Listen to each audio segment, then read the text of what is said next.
새로운 정치 한번 해서 우리도 국민들에게 칭찬받는 정치 한번 해보고 싶었습니다.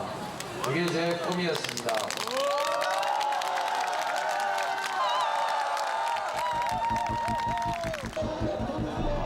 유세를 끝낸 시간은 밤 9시 40분. 웬일인지 그의 표정이 밝지 않습니다.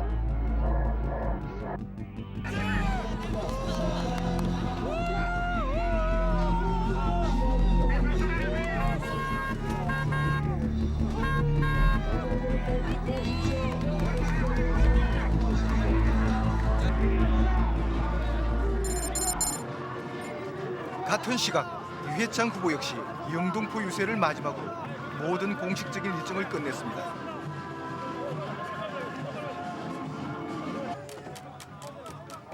시민들의 환호에 손을 들어 끝까지 담례합니다. 진인사태 천명이죠. 최선을 다했으니 결과를 겸허하게 기다리는 거죠.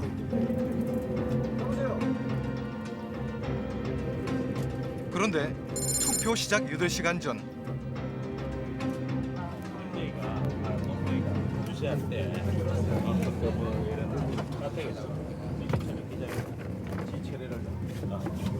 갑자기 버스 안이 분주해집니다.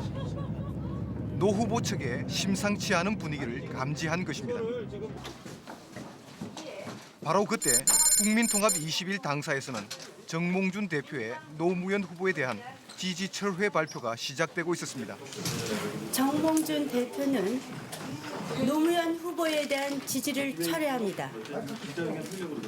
국민통합21 정몽준 대표는 18일 명동 합동 유세에 참석 노무현 후보의 연설을 들었습니다. 노 후보는 이 자리에서 미국과 북한이 싸우면 우리가 말린다라는 표현을 썼습니다. 정 대표는 이 같은 표현은 매우 부적절하며 양당 간 합의된 정책 공조 정신에 어긋난 발언이라고 판단했습니다.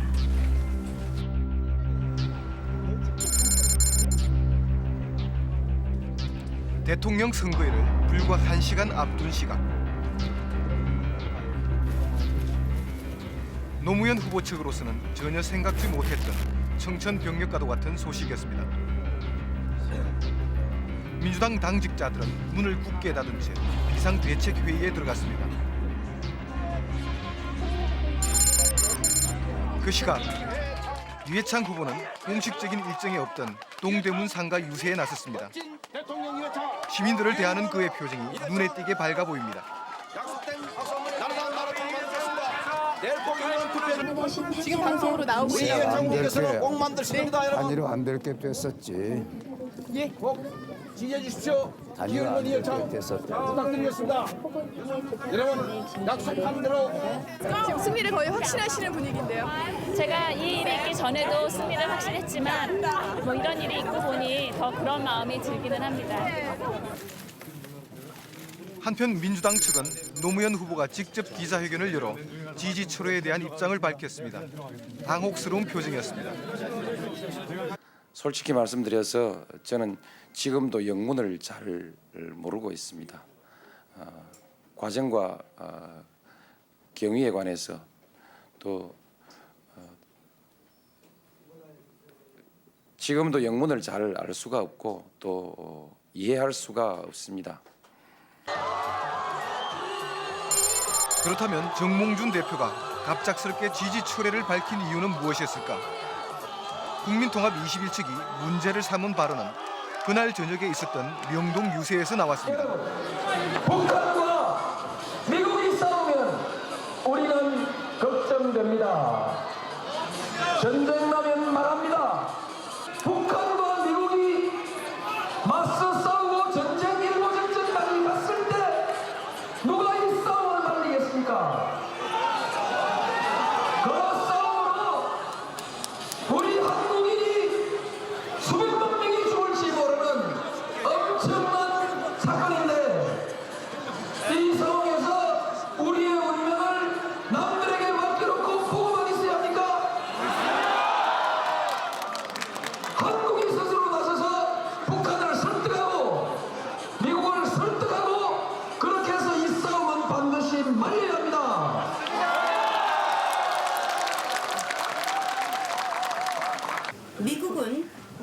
도와주는 우방이지 미국이 북한과 싸울 이유가 하나도 없다는 것이 우리의 시각입니다. 후보 단일화 원칙의 큰 정신은 정책 공조와 상호 존중입니다. 이날 합동 유세에서 이 같은 원칙이 지켜지지 않을 것이라는 사실이 확인되었습니다.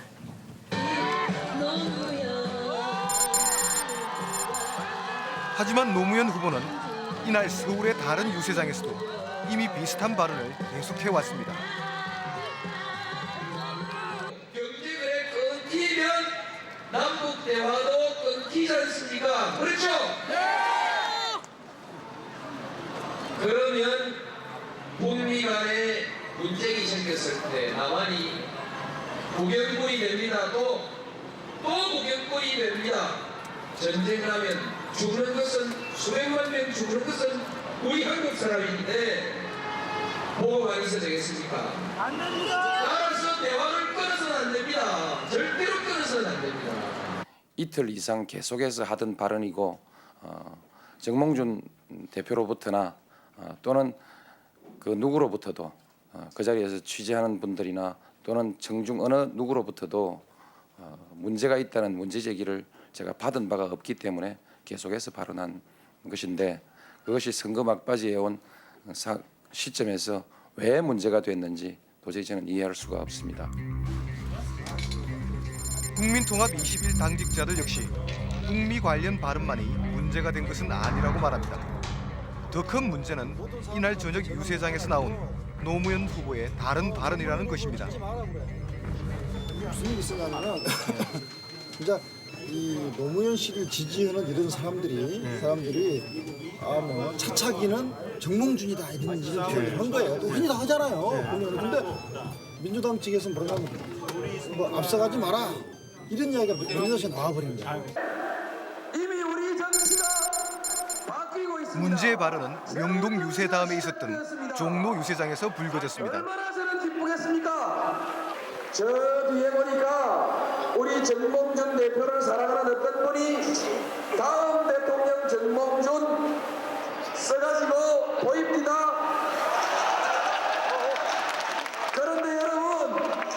그런데 여러분 너무 속도 위반하지 마십시오. 한 사람밖에 없으면 얼마나 걱정되겠습니까? 몇 사람이 있으니까 경쟁하면서 점점 더 잘하려고 하지 않겠습니까?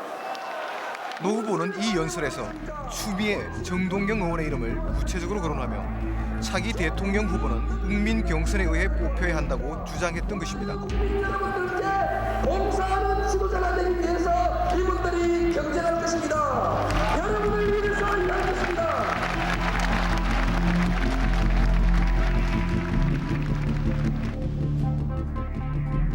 정 대표는 이 유세 직후 측근들과 함께 종로의 한 식당에서 회식을 가졌습니다. 이곳에서 정 대표는 불편한 심기를 드러냈다고 합니다.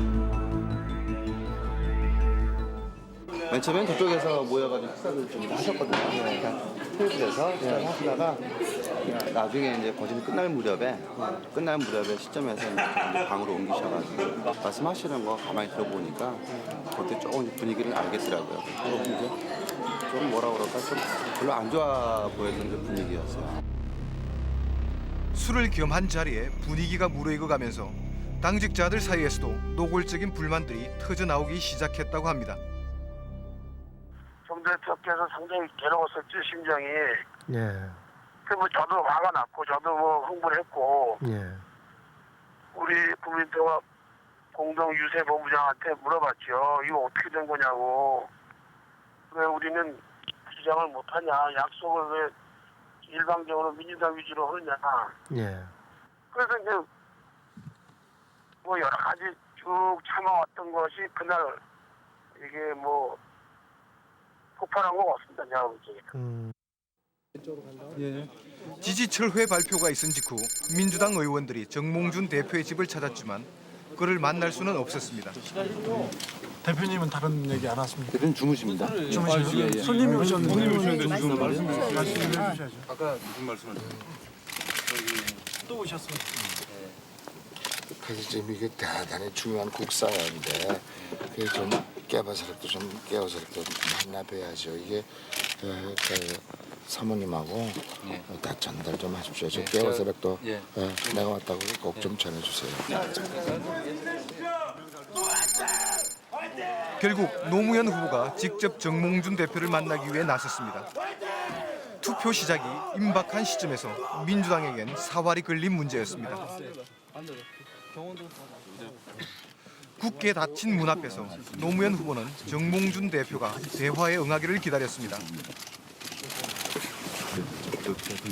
하지만 결국 만나지 못한 채 발걸음을 돌리고 맙니다.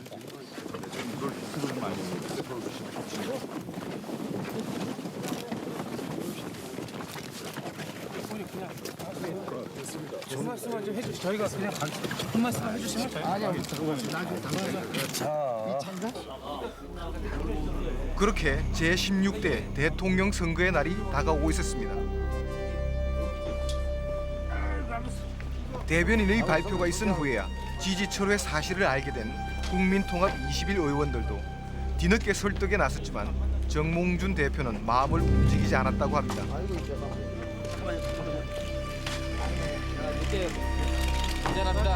미안합니다. 어느 누구도 예상을 못했습니다.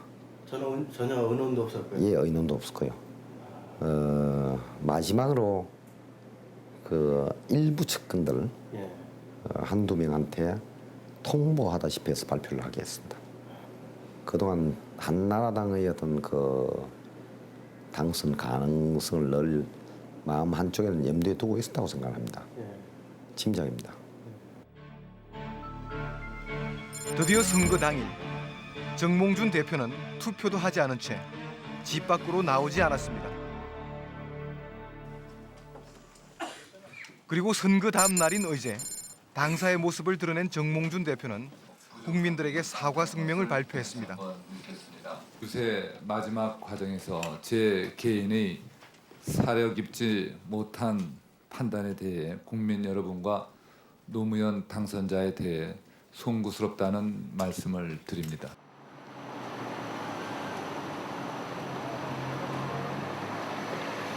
(11월 15일) 밤 10시 긴장된 분위기 속에 노무현 후보가 국회의사당에 도착했습니다. 네. 오늘 어떻게 해요? 어디까지? 바로 따라붙어. 그건 일단 만나봐야 알지. 오늘 저 밤에 일면 톡을 보시나요? 저희 어떻게 기대하고 있습니까요? 해봅시다. 그로부터 5분 뒤 정몽준 후보를 태운 대형 버스가 들어옵니다. 버스에서 내린 정 후보의 표정은 상기돼 있었습니다. 인천 방송 가서 토론회하고 가면서 도시락으로 저녁 먹고 준비 많이 했죠. 버스에서 많이 생각하셨어요? 버스에서 5분 전에 좀 자면서 왔어요. 좋은 결과 기대하시나요? 네, 뭐잘 됐어요. 배석자 없이 두 후보는 2시간 동안 단독 회동을 가졌습니다. 문 밖에서는 양당 당직자들이 초조한 표정으로 결과를 기다리고 있었습니다. 될 수 있을지 여부를 나한테 물어보면 내가 정말 모른다니까. 나도 모르겠다. 정확히. 아마 두 분 후보도 모를 거예요. 이거 어떻게 해야 되나 이런 생각을 가지고 왔어요. 오늘 민주당 국민통합 이렇게 앉았던 생각 말고 서너 배 만나는데 역사의 한 전환을 이루는데 우리 한번 마음 속 얘기가. 밤 12시 15분 단독 회동을 끝낸 두 후보가 마침내 모습을 드러냅니다. 곧이어 합의 결과에 대한 발표가 시작됐습니다. 1. 가능한 한 여러 차례의 TV 토론을 거친 후 여론조사를 통해서 단일 후보를 결정한다. 아무도 예상치 못한 극적인 타결이었습니다. 기성세대들은 생각하지 못한 일을 두 분이 해낼 거예요. 빨리 두 분만 해. 노무현과 정몽준 두 후보는 소주를 나눠 마시며 후보 단일화의 성공을 자축했습니다. 그로부터 열흘 뒤인 11월 25일 잠시 후면 발표될 여론조사 결과에 관심이 집중됐습니다. 같은 시각 서울의 한 호텔에서는 여론조사 결과가 담긴 봉투가 개봉되고 있었습니다. 단일 후보가 결정되는 긴장된 순간이었습니다. 노무현 후보 46.8%, 정몽준 후보 42.2%. 노무현 후보가 단일 후보로 승리하였습니다. 노무현 후보의 승리가 확정되자 민주당사는 축제 분위기에 휩싸였습니다. 결과를 예측하기 힘들었던 만큼 노무현 후보도 감격스러운 표정입니다.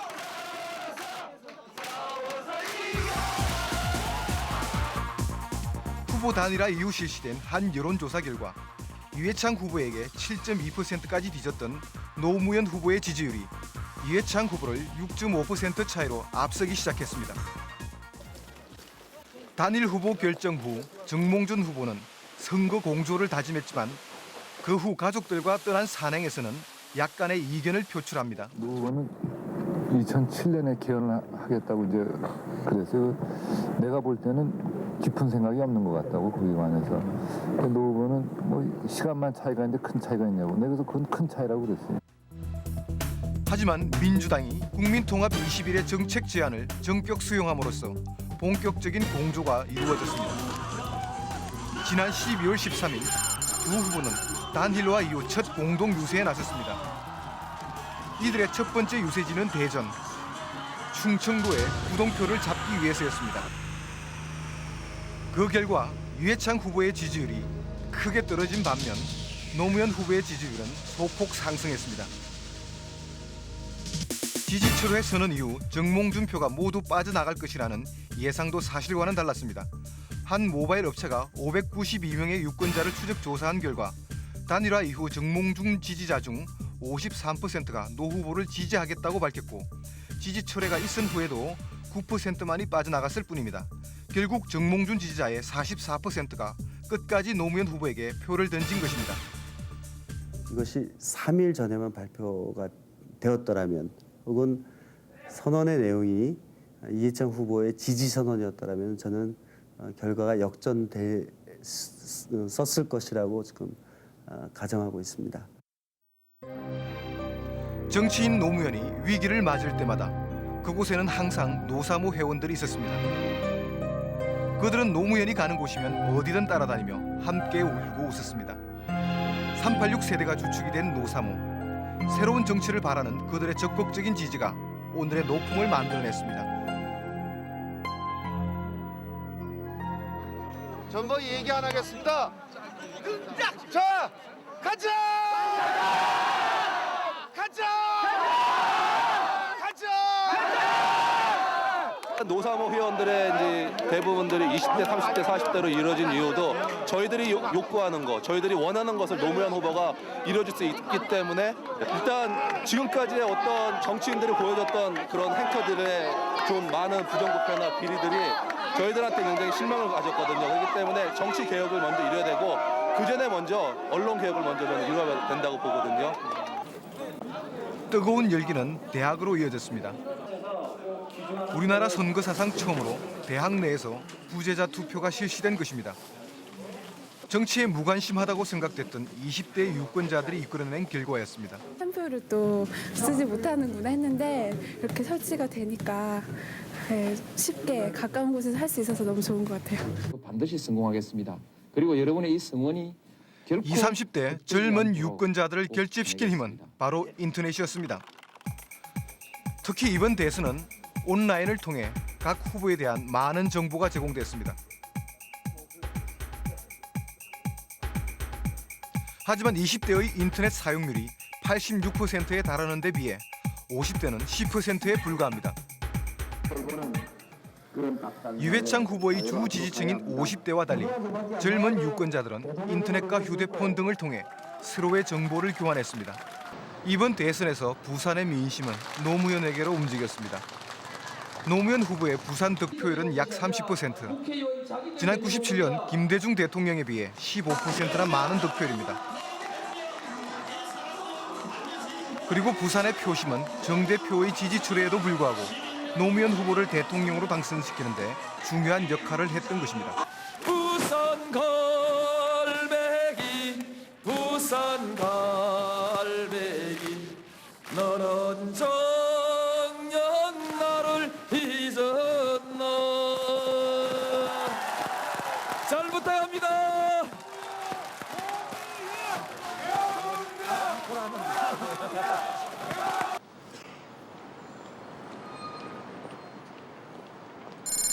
단일화 직후 그 효과가 오래가지 못할 것이라는 게 한나라당 측의 예측이었습니다. 파워가 있으리라고 보십니까? 어떻습니까? 그 바람이 곧 잠재워지리라고 생각하십니까? 우리 대표는 일주일 보시는데 좀 그것도 안 갈 것 같은데. 일주일도 안 갈 것 같아요. 지금 포장이 그럴듯하게 돼 있어 국민들한테 이렇게 좀 어필하는 것 같은데 그 정말 그 안에 들어 있는 내용 그런 걸 이제 국민들이 찬찬히 볼 때가 되면 확 꺼질 거고. 유해창 후보의 첫 유세지는 서울 종로. 우리는 12월 19일에 단순히 정권 교체를 하는 것이 아니라 완전히 새롭고 활기찬 조국, 새로운 대한민국을 새롭게 세울 것입니다, 여러분.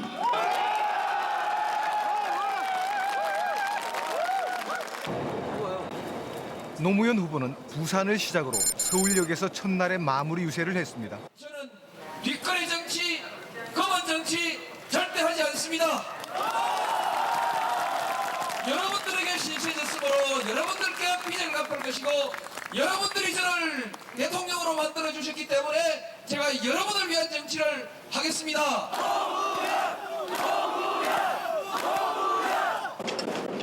이와 때를 같이해 각 후보의 캠프에서는 치열한 홍보 전쟁도 시작됐습니다. 가장 심혈을 기울인 것은 TV 광고입니다. 대통령을 버스 기사에 비유한 한나라당은 경륜과 국정 경험이 풍부한 사람을 선택하는 것이 안전하다고 호소합니다. 한순간의 인기가 대통령의 자질이 될 수는 없습니다. 후보의 풍부한 국정 경험과 열림이죠. 국정 경험과 안정성.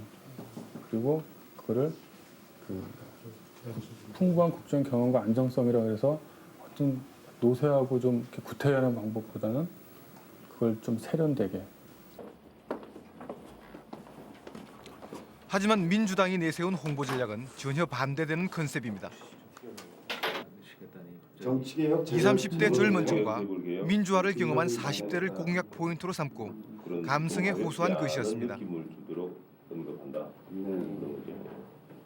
노무현의 눈물 한 방울이 대한민국을 바꿉니다. 두 번 생각하면 노무현이 보입니다. 노무현 후보의 눈물을 통한 인간적인 면모를 부각시키며 유권자에게 다가간 것입니다.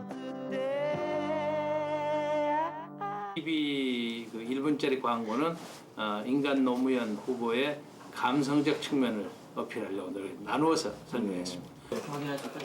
자체 분석 결과 단일화 효과가 사그라들지 않자 한나라당은 국정원의 도청 의혹을 폭로합니다. 민주당과 한나라당 핵심 인사들의 통화 내용을 집중 도청하여 정치 공작의 자료로 활용해 왔음이 드러났습니다. 오늘은 또 한 건설업체가 5년 전에 한나라당 이회창 후보 측에 22억 원을 제공했다는 폭로가 나왔습니다. 부인에 이어서 친동생까지 비리 의혹이 드러나고 있습니다. 음모니 공작이냐는 저급한 상투적 정치 공세를 중단하고 진실 규명에 협조해 주시기 바랍니다. 연일 계속되는 폭로 공방과 서로를 비방하는 신문 광고 등 초반 양당은 네거티브 전략을 펼쳤습니다. 한나라당은 노무현 후보가 부패 정권의 개성자라며 비난을 했고 민주당은 IMF를 가져온 정권에게 더 이상 나라를 맡길 수 없다는 비방 광고를 내보냈습니다.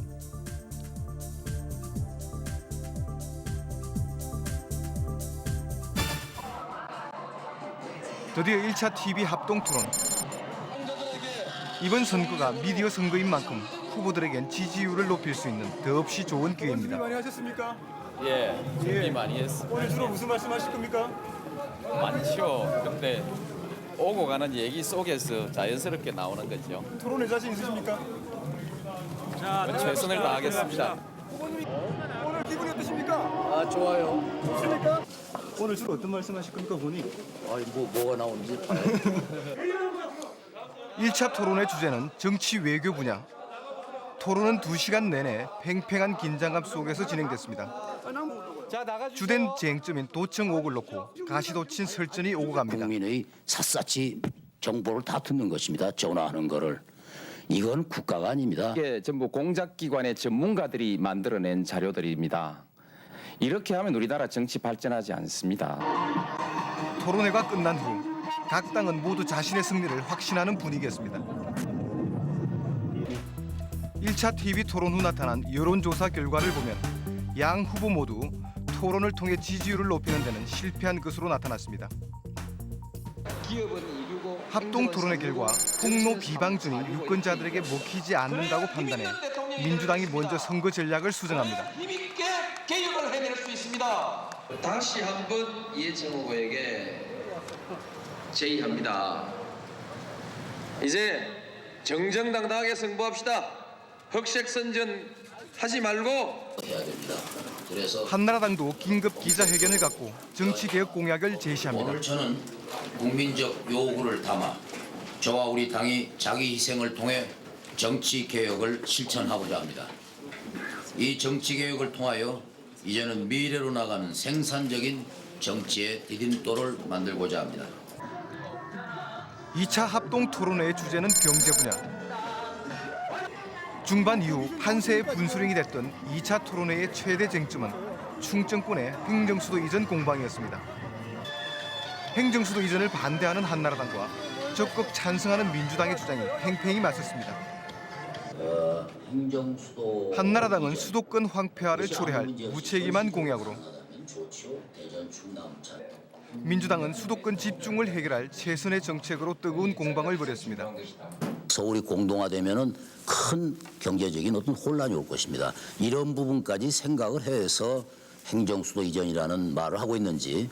옮겨가지 않는데 땅값 집값이 내릴 리가 없고 이대로 서울을 그냥 두면 서울이 너무 과밀해가지고 서울은 더 견딜 수가 없습니다. 이 쟁점은 수도권 집값 폭락으로 경제에 악영향을 줄 것이라는 주장과 수도권 과밀이 해소돼 오히려 집값이 안정될 것이라며 선거 막바지까지 최대 쟁점으로 맞붙었습니다. 유세의 핵심 내용 역시 행정수도 공방에 관한 것이었습니다. 지킬 수 없는 약속을 하는 것은 그 얼마나 불안하고 믿을 수 없는 그러한 국민을 속이는 일인가 하는 것입니다. 지난 13일 행정수도 이전을 주장하며 대전 유세를 떠나는 노무현 후보를 만나 그의 생각은 무엇인지 들어봤습니다. 일반적으로 행정수도 이전에 대해서 후보님이 토론을 하신다면 주로 어떤 점을 더 부각시키실 겁니까? 그것은 수도권을 위해서도 지방을 위해서도 모두를 위해서 필요하다. 그리고 한나라당이 제기하고 있는 이 주장들, 땅값 폭락, 공동화, 경제 파탄, 이 얘기는 전혀 근거가 없다는 사실을 밝혀나갈 생각입니다. 행정수도 공방으로 팽팽히 맞섰던 2차 TV 토론의 결과 유해창 후보는 노무현 후보를 2% 정도 추격해왔습니다. 연간 50만 톤의 중유 제공을 전제로 하여 취하였던 핵 동결을 해제하고 전력 생산에 필요한 핵시설들의 가동과 건설을 즉시 재개하기로 하였다. 열어주시기 바랍니다. 행정수도 공방과 맞물려 또다시 뜨거운 쟁점이 된 사항은 바로 북한 핵 관련 문제입니다. 핵개발을 무슨 그런 소리를 하나. 핵개발 그만둬라. 그렇지 않으면 우리 도와주고 오는 거 다시 생각할 수밖에 없다. 핵개발을 그만두면은 그때는 우리가 마음껏 도와주겠다. 그러니 이 부분은 분명히 해라. 이렇게 원칙 있는 강한 태도를 취하는 사람이 지도자가 돼야. 노무현 후보는 평화를 선택해야 한다는 주장입니다. 이해창 후보의 정책은 전쟁 불사론입니다. 전쟁 나도 좋다는 겁니다. 전쟁이냐 평화냐를 선택해야 합니다. 여론조사 공표 금지 기간의 지지율 변화를 보면 여러 가지 변수에도 불구하고 노무현 후보가 지속적인 우위를 보인 것으로 나타났습니다. 선거를 며칠 남겨두고 막바지까지 박빙의 승부를 겨뤘던 두 후보. 이들은 마지막까지 자신의 승리를 낙관했습니다. 마지막 심정, 요즘 심정은 어떠십니까? 아주 최선을 다하고 있습니다. 네, 아주 최선을 다하고 있고요. 열심히 해야죠. 국민들을 위해서. 알겠습니다. 여론조사의 결과를 좀 받고 계십니까? 예, 간간히 보고 봤습니다. 지금 보면 이제 판세가 약간 우세한 걸로 나오는데 예. 어떻습니까? 지금 시점에서 당선이 되실 것 같습니까? 어떻습니까? 저는 잘 되리라고 기대하고 있습니다. 긴박했던 정치 드라마. 그 감동의 주인공은 노무현 후보였습니다.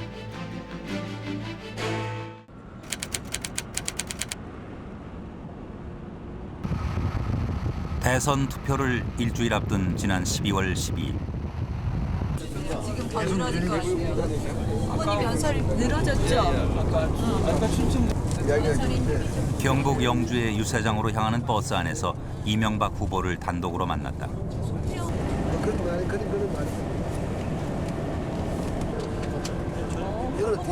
BBK에 관한 범여권의 총공세에도 불구하고 각종 여론조사 지지율 1위. 대통령 당선 가능성에 한 발 다가서고 있던 때였다. 그러나 이명박 후보는 유세 일정을 챙기며 긴장을 늦추지 않고 있었다. 국민들이 좀 신뢰할 수 있는 대통령이 돼야 되지 않겠습니까? 우리가 오랜 동안에 국민들이 대통령을 신뢰하지 못해가지고 국민이 대통령을 걱정하는 시대가 한 10년 계속됐잖아요. 이제는 대통령이 국민을 위해서 진심을 걱정하고 밤잠 자지 못하고 이런 대통령이 됐으면 하는 거죠. 그럼 힘들더라도 국민이 머지를 할 수 있죠. 저렇게 나라 지도자가 대통령이 저렇게 열심히 하는데 잘 되겠지. 이런 신뢰가 저는 생길 거라고 나도 그렇게 해보려고 합니다. 제17대 대한민국의 대통령을 선출하는 2007 대선. 그 치열하고 뜨거웠던 대장정이 끝이 났다. 역대 대선 중 가장 많은 후보. 숱한 공약과 고비마다 터진 의혹들. 그러나 민심은 끝까지 흔들리지 않았다.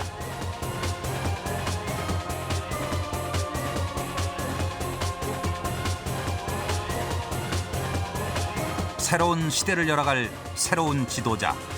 대한민국은 이명박을 선택했다.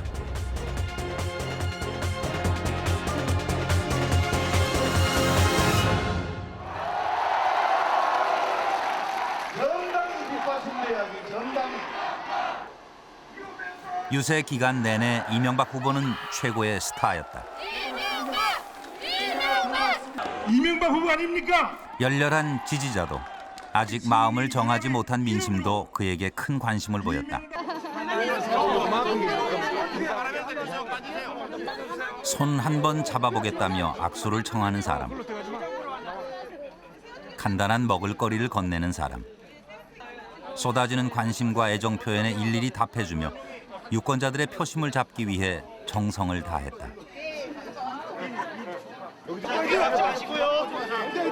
부동의 지지율 1위. 그 여론조사 결과는 현장에서 쉽게 확인됐다. 민심이 가장 원하는 것, 가장 기대하는 것은 경제였다. 저는 대한민국 경제를 살려서 젊은이에게 일자리를 만들어주고 나이 드신 아버지 세대에게도 허리를 펴고 살 수 있는 그런 세상을 만들려고 합니다, 여러분.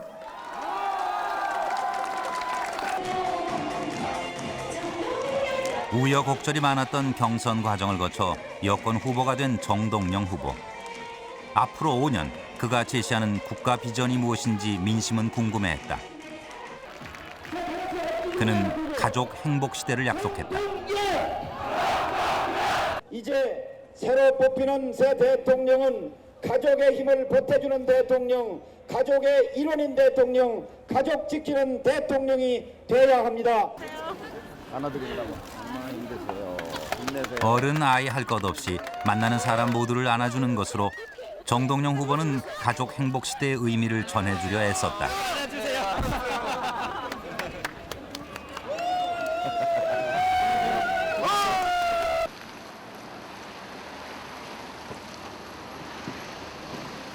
두 번의 대선 패배 후 뒤늦게 대선 가도에 뛰어든 이회창 후보는 처음부터 자신의 이념적 지향을 분명히 드러내는 데 주력했다.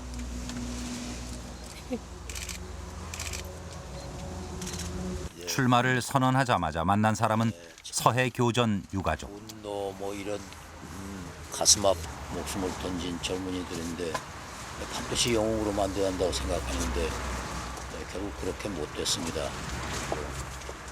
그리고 또 지난 세월 보면서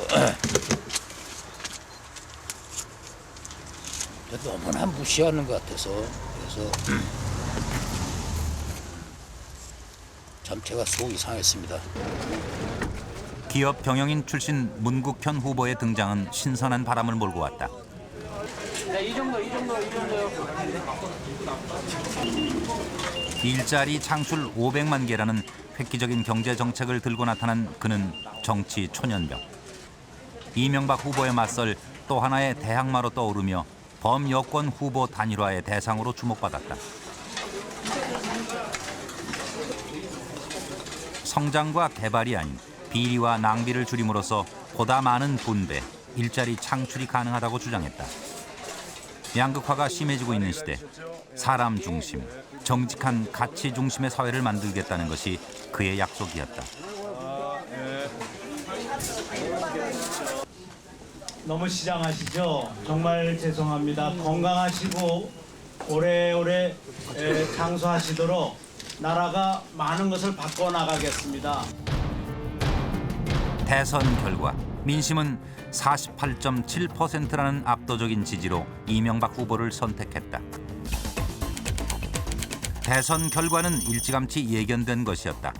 10월 중순 여론조사 결과 이명박 후보 지지율은 50%. 이런 결과는 모든 여론조사에서 동일하게 나타났다. 이명박 후보가 압도적 지지를 확보한 가운데 대선 레이스가 시작됐다.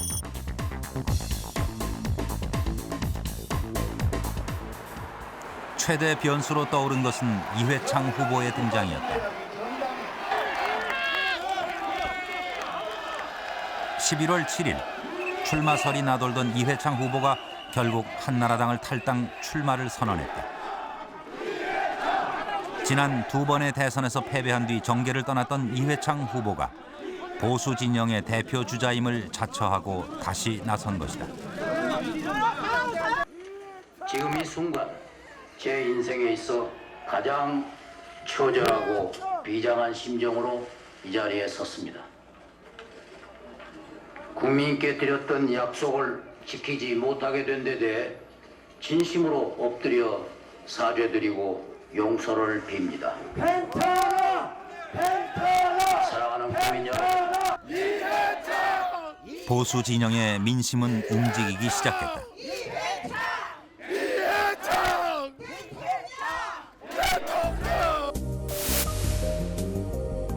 이회창 후보는 정동영 후보를 따돌리고 즉각 지지 순위 2위로 떠오르며 이명박 후보를 압박해갔다.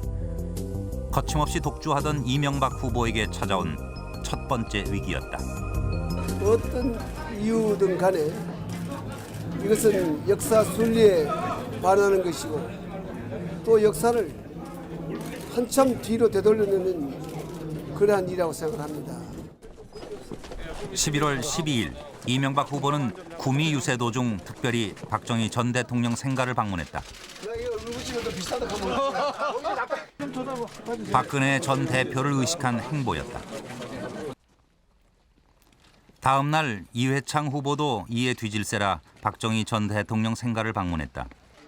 대구 경북의 표심을 중심으로 한 보수 세력의 확고한 지지를 위해서는 무엇보다 박 전 대표의 지지가 필요했기 때문이다.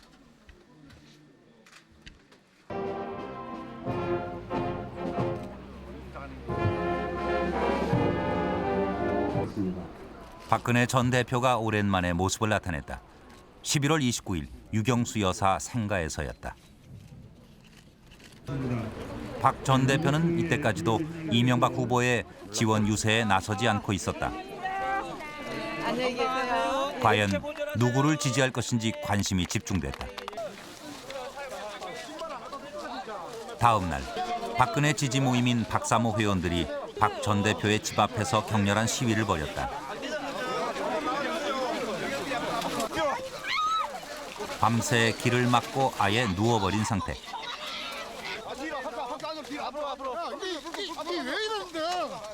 그들의 요구는 이명박 후보 지지를 철회해달라는 것이었다. 이날 처음으로 박 전 대표가 이명박 후보의 지원 유세에 나설 것이라는 정보를 입수하고 이를 막기 위해 시위를 벌인 것이다. 아예 차 밑에 들어간 사람도 있었다.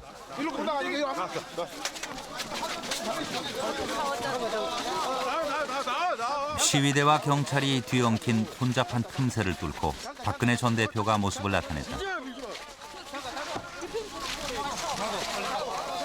지지자들의 저지 시위로 예정된 출발 시간을 훨씬 넘긴 뒤였다.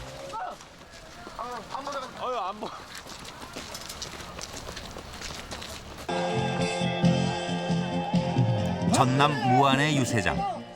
박 전 대표는 처음으로 이명박 후보에 대한 지지를 호소했다. 이번에는 저희 한나라당에게 기회를 주십시오.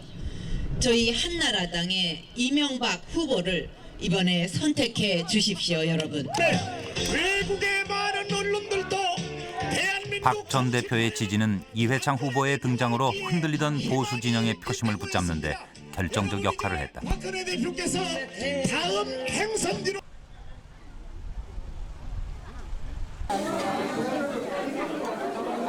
박 전 대표는 적극적으로 이명박 후보 지원 유세에 가담 전국을 돌아다니며 한나라당을 지지해 줄 것을 호소했다. 모시겠습니다.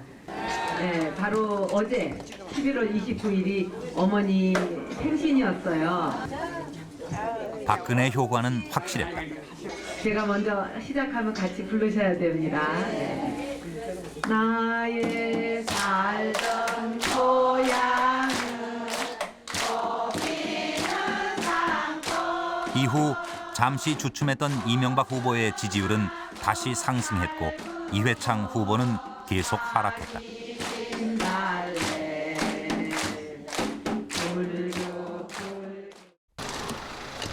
투표를 하루 앞둔 지난 18일 밤 이회창 후보는 박 전 대표의 집을 찾았다.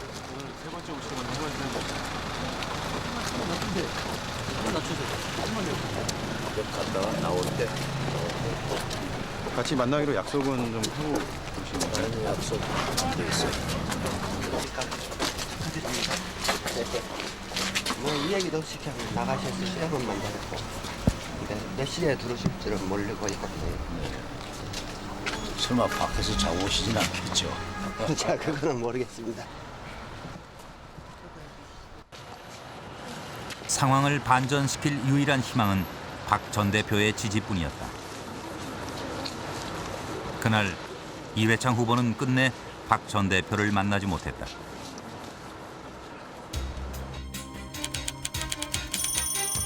대선 전 기간에 걸쳐 이명박 후보는 단 한 번도 지지율 1위를 내준 적이 없다. 이회창 후보는 박 전 대표의 외면 속에 10%대에 머물렀고 최종 순위 3위 15.1%의 표만 얻어냈다. 그리고 자발적으로 서울시와 경제 살리기. 그것은 이번 대선의 가장 크고 유일한 이슈였다. 전 국민의 관심사항인 경제 회복 이슈를 선점한 이가 바로 이명박 후보였다. 여기 이제 뭐 대운하가 들어서면 물도 맑아질 뿐만 아니라 이게 그냥 부산이 중심이 되는 여러 중심이 됐어. 이게 부산 중심으로 해서 경남, 울산 이 큰 경제권을 만들어서 수도권과 같은 경제권을 하나 써야 제가 지금 생각하는 7대 강국과 4만 불의 대한민국을 만들 수가 있는 것입니다.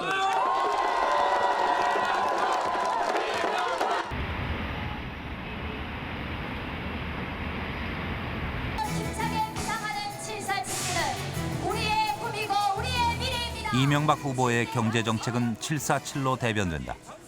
7% 경제성장, 1인당 국민소득 4만 불, 세계 7위의 경제 강국으로 성장시킨다는 것이다.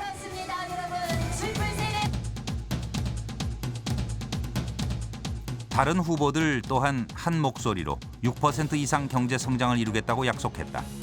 경기를 회복시키고 일자리를 늘려 청년 실업을 타개하겠다는 내용 또한 동일했다.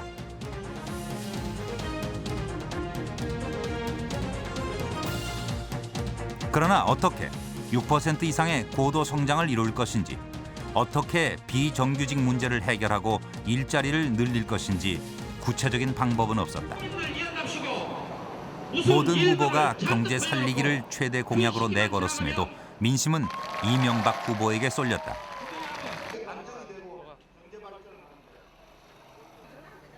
왜 이명박 후보가 경제를 살릴 것이라고 기대한 것일까? 이명박 후보를 죽여버리자고 가스통을 들고 서울시청에 쳐들어갔고 상인들을 이끌고 극렬한 데모를 주동했던 청계천 상인 대표 중에 한 사람인 정석현입니다. 만약 이명박 서울시장 시절 만들어낸 청계천 복원사업. 이명박 후보의 유세 현장에서 단골 메뉴였다. 지켜보기로 했습니다. 네, 감사합니다. 네. 강력한 추진력, 결단력, 그리고 대기업 CEO를 지낸 경험이 경제 대통령으로 인식하는 데 크게 작용했다. 쳐다보기도 정말 싫었던 사람이 하나 나타났습니다. 지금 전 솔직히 이야기해서 꿈에도 보기 싫었습니다.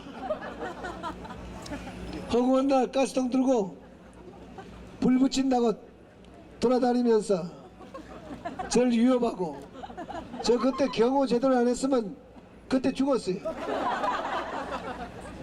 45%가 넘는 유권자가 도덕성보다 능력을 선택한다고 대답했다. 세계적인 유력 경제지 파이낸셜 타임즈는 이런 민심에 대해 정치적 시계가 거꾸로 돌아갈 위기라고 표현했다. 이명박 후보의 높은 지지율은 참여정부에 대한 실망과 진보 세력에 대한 불신이 가져온 결과라는 것이다. And so I think it's a shame that the Progressive Party has been so disappointing out there in the public, I think, because they have basically given the Liberal movement a bad name at the moment. Many people are disappointed with Roh Moo-hyun and his government, and that is why we're seeing this very large swing to Lee Myung-bak and Conservative Party, I think. 12월 5일 BBK 사건과 관련한 검찰의 수사 결과가 발표됐다. 이 후보가 김경준과 주가 조작을 공모하였다고 인정할 증거가 없어 혐의 없음으로 불기소 처분하였습니다. 검찰 발표가 있던 그날 오후, 이명박 후보는 백남준 전시관을 찾았다. 검찰의 무혐의 발표로 큰 짐을 벗어버린 듯 홀가분하고 여유로운 행보였다. 그는 작품 하나하나를 꼼꼼히 살피며 관심을 나타냈다. 이상한데 이거 TV에 말 소개됐어.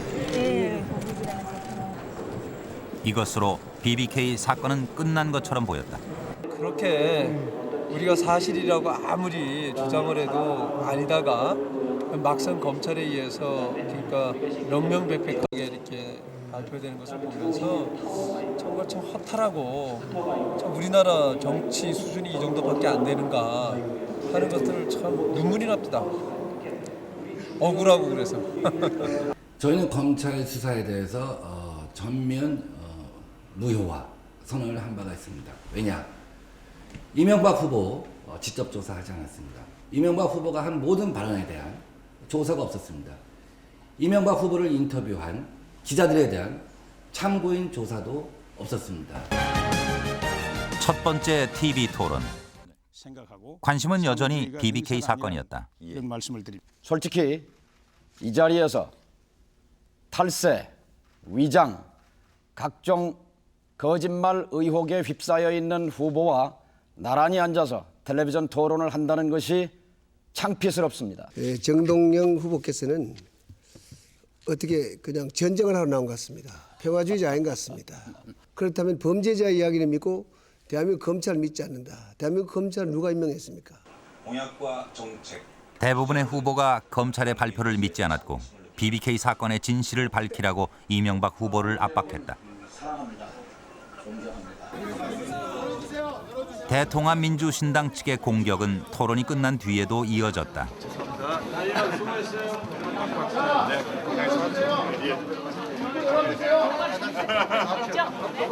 왜 그러세요? 저 똑바로 잘 못 보시겠죠? 부끄러운 줄 아세요,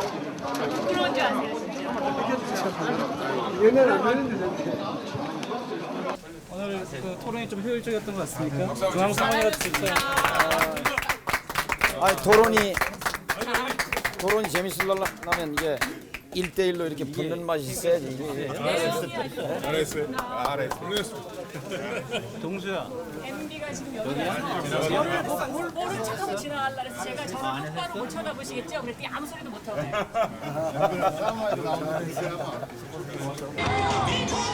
신당과 정동영 후보는 의혹을 제대로 파헤치지 못한 검찰 발표가 또 다른 촉발제가 되기를 기대했다. 부동층이 정동영 후보로 결집하기를 바란 것이다.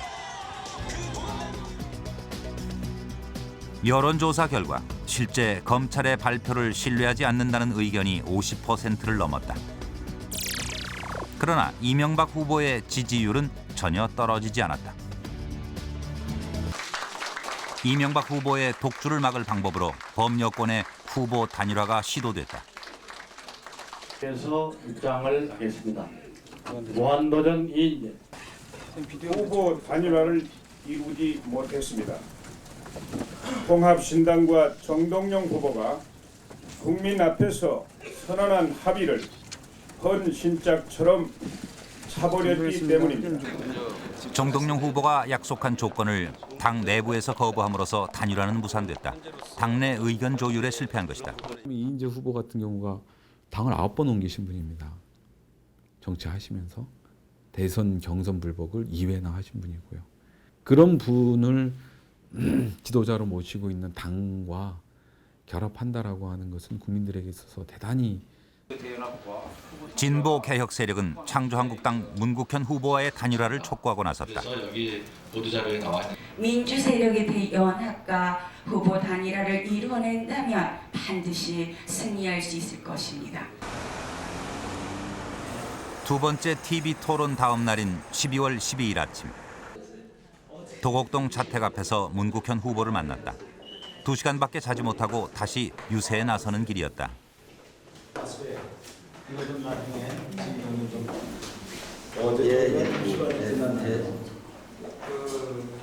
캠프에서 끝나신 거예요? 예. 이렇게 4시 반에서 한 그쯤에 왔어요. 3시 반 넘었죠. 새벽까지 이어졌던 회의는 다름 아닌 정동영 후보와의 만남이었다. TV 토론이 끝난 뒤 두 후보는 은밀하게 단일화에 관해 의견을 나눴던 것이다. 국민의 82% 내지 85%가 거부하고 부정하고 있는 대통합 민주신당에 있는 분들이 아직도 정권 연장의 꿈을 버리지 않고 있다는 게 비극인 것 같아요. 지금은 정권 연장을 할 때가 아니라 시대를 교체할 때거든요. 정동영, 문국현 두 후보 간 단일화 또한 무산됐다. 시기를 놓친 단일화 논의와 실패. 그 결과는 역대 대선 중 최악의 패배로 이어졌다. 함께 이번에 힘을 합했으면 좋겠습니다. 정동영 후보의 득표율은 역대 대선 차점자 중 최저의 득표율이다.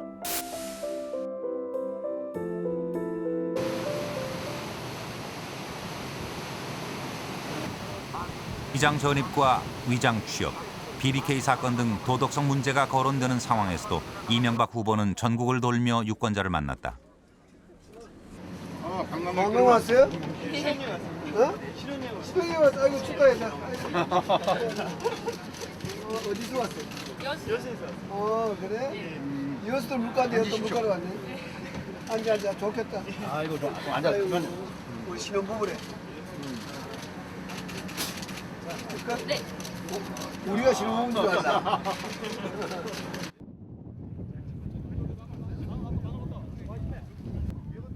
주민이 100여 명도 채 안 되는 마라도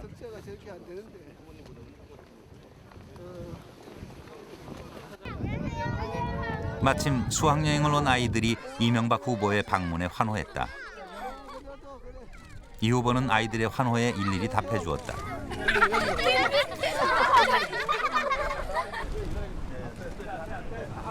이날 동행한 취재진이 200여 명. 마라도에 이렇게 많은 취재진이 한꺼번에 들어온 것도 처음 있는 일이었다. 이명박 후보 주변엔 늘 취재진이 많았다. 식사 드시면 됩니다. 식사하고 국만. 군부대는 모든 후보들이 빠짐없이 방문하는 필수 코스. 분단 국가에서 국가 안보를 강조하기 위한 행보다.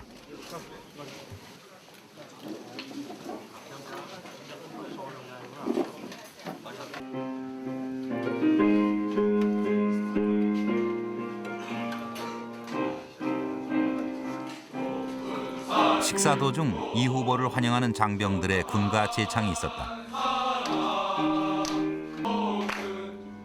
이 후보는 다소 어색한 몸짓으로 끝까지 장병들의 군가에 화답했다.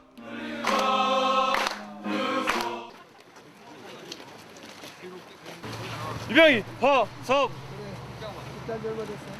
6개월 됐습니다. 똑같네 둘이. 그렇습니다. 경기도 일산입니다. 가까운 데서 왔네. 좋았습니다. 감사합니다. 야, 나 아는 데를 못 알아. 감사합니다. 알겠습니다. 이쪽으로 좀 돌아가지고. 알겠습니다. 후보님 약간 돌아가지고 이쪽에 그 사람들 좋아하는 후보님 이쪽 돼요. 좋은 인연이다. 그지? 그렇습니다. 이병희, 석. 그래. 너 이제 투표해라. 알겠습니다.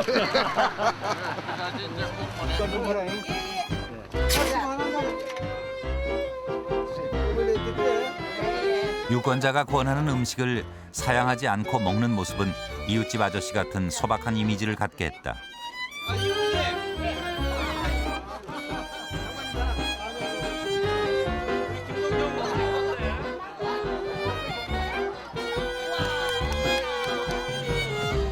일단 먹어주면 분위기가 사뭇 달라진다.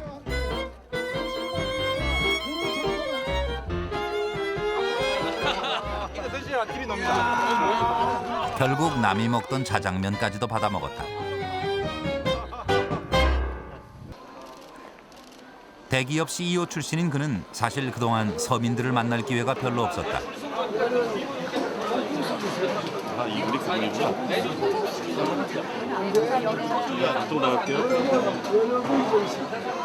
한 식당에서 그는 직접 돈을 내고 점심을 주문했다.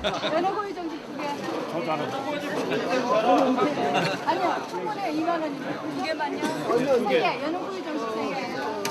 18,000원이고요. 현금으로 받으셔야지. 말씀하십시오. 핸드폰으로 하실 거예요? 현금 영수증 핸드폰으로 하실 거예요? 현금 영수증 챙기는 과정을 잘 몰랐던 그는 유세 전 과정을 통해 서민들의 일상을 들여다보고 대화하며 민심을 읽어나갔다.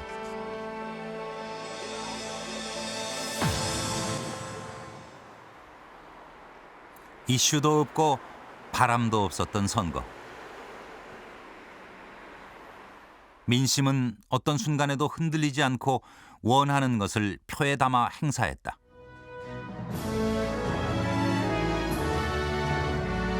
또 그분들을 지지했던 분들도 저를 지지했던 분들도 모두가 하나가 되어서 대한민국의 미래를 위해서 함께 나가기를 부탁합니다. 2007 대선은 경제를 살리지 못한 정부, 국민이 신뢰하지 않는 정부는 과감히 바꿀 수 있다는 무서운 민심을 확인시켜준 선거였다.